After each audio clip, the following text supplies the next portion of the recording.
students, and welcome back to the e-learning classes provided by St. Michael's Academy. So in this video, I am going to solve the exercise of chapter 5, Introduction to Excel of class 5. So let's start with the first question. So the first one is fill in the blanks. So first, a dash is a group of constructive cells vertically. So answer is column. So a column is a group of constructive cells vertically. Second one, in Excel 2010, a worksheet has dash rows and dash columns. So in Excel 2010, a worksheet has 1,48,576 rows and 16,384 columns. Third one, by default, dash worksheets are displayed. So answer is 3. So by default, 3 worksheets are displayed. Fourth one, the Excel file is known as dash.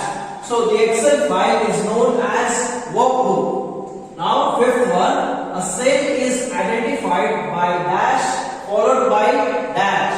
So a cell is identified by column followed by row. Now question 2, state true or false.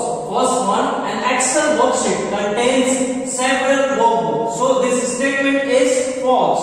Second one, autofill handle helps to copy formula.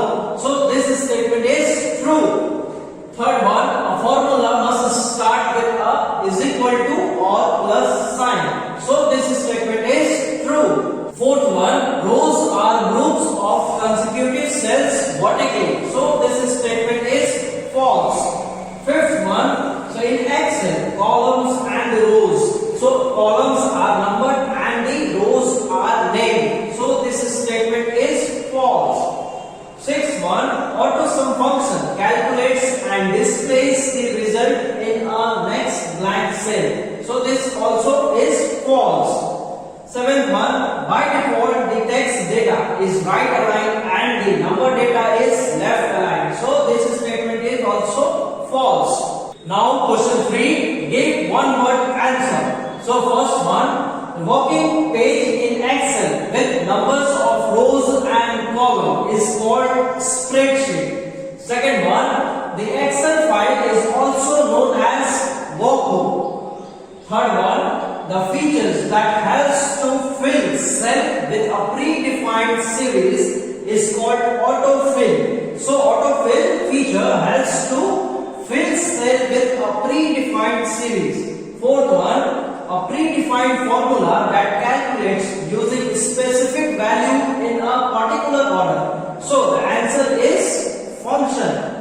Fifth one, a group of cell grouped together. So a group of cell grouped together is called cell range.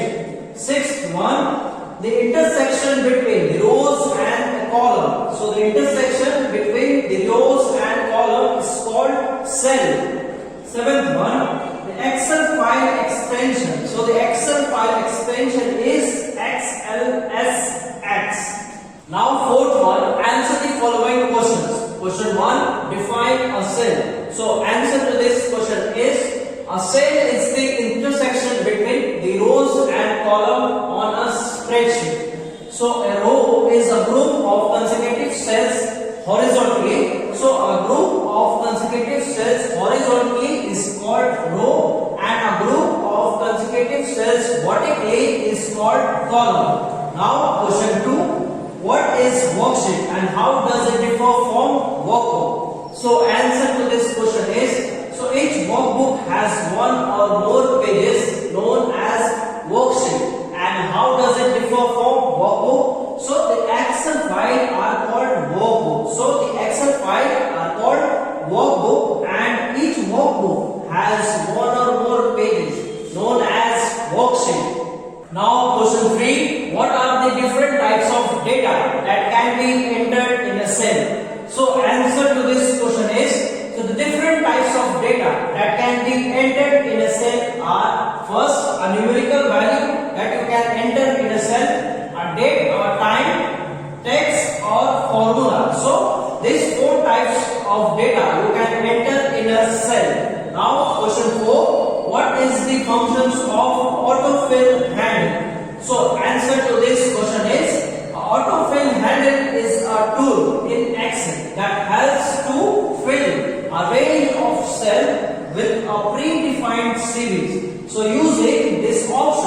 you can fill cells with the selected contents, formulas or a predefined series. So this is the functions of autofill handle in Excel. Now question 5, name the functions present under the AutoSum function. So answer to this question is, so the functions present under the AutoSum. So how we can get the functions present under the AutoSum and what are they? So step 1, we have to click the cell where we want to display the calculation. So first we have to click on the cell where we want to display the calculation. Second, we have to click the formula tab. Second step is we have to click on the formula tab. And step 3, we have to click the AutoSum function button arrow. So in that AutoSum function, there is a button arrow. We have to click on that button arrow. So fourth one is we have to click the functions we want to use, and the functions present under the AutoSums are the average, count, minimum and the maximum functions are present in AutoSum. Now question 6, write the steps to find the sum of the selected range of the cell. So answer to this question is, so step 1, we have to select the range of the cell